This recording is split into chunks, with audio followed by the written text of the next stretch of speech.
Randy Ostrow in Florida, you're up. Real quick, because I know we have limited time. Last April, you were on a call here, and I'm looking at my notes, and you said something, but we got cut short, and it's highlighted. I'm a big fan of burning bridges. Please elaborate.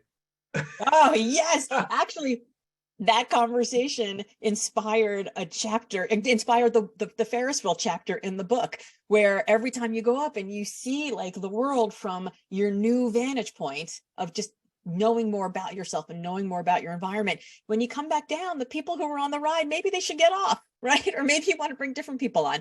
So I'm not saying we got to like get bigger, better, and like have like fancier people around us. What I'm saying is there are going to be people in your life who have been there forever. And the only reason they're there is because they've been there forever. And some of those people love you and they don't want to see you get hurt. So they're like, oh, maybe you shouldn't try that new thing. Like maybe something's going to go wrong. Fine. The last time I lived in the same house as my parents, I was 17 years old, and I used to bring the car back empty and the volume up on full, right? Like I didn't have a frontal lobe. So when I was like, I'm going to drop out of law school and go to join this presidential campaign, they were like, what, are you crazy? And every single successive thing, leaving the Clinton administration, leaving the big firm, starting my own, selling that, deciding to, write a book, every time, oh my God, is it going to be okay? So there are people in your life who love you.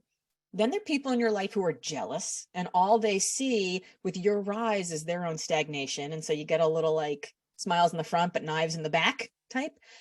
And then the ones who are just scared, you run into them at Starbucks and they're like, oh, I don't know, man, you can't do that. That's too scary. And what they really mean is, I can't do that. I'd be too scared. But for each of these people, they drop these little like kernels of cancer into your brain, and you start wondering and worrying and get full of doubt, and you're not sure. And then the first time something goes wrong, you're like, maybe Joe from Starbucks was right. Maybe I should just quit this. And so I think we have to think about the people who we want to have in our lives who are additive to where we're going, who are putting wind in our sails, who are giving us momentum. And then also know that maybe there's some people who shouldn't be there anymore. Now, studies show that if you have people in your life who are obese, you are 57% more likely yourself to be obese.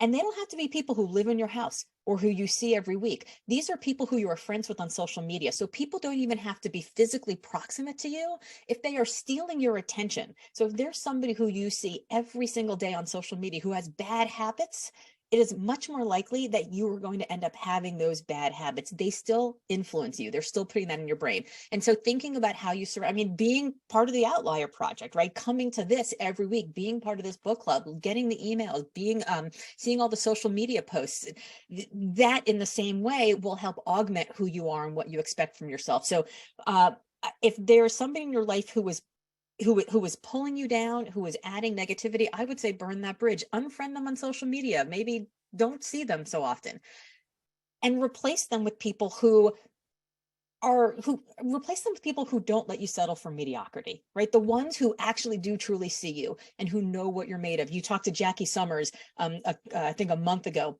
And Jackie's a dear friend of mine, and I talk about him in the book also. And there was a moment where Jackie and I were sitting in New York City, and I was like, I'm just having trouble writing Wonderhell. And he looked me in the eyes and he said, because you're not ready to tell the story you need to tell yet. What's holding you back from telling that story? And then he just stared at me in that way that I was like, I got nowhere to go and I'm trapped until I answer this. So those are the kinds of people, the ones who don't let you settle for mediocrity, that we need to replace the other people with. Amen. Thank you. Love it. Beware of Joe at Starbucks. That's what I got. And Joe at Starbucks can be your sister or your brother or your mother or your best friend from high school. It can be anybody.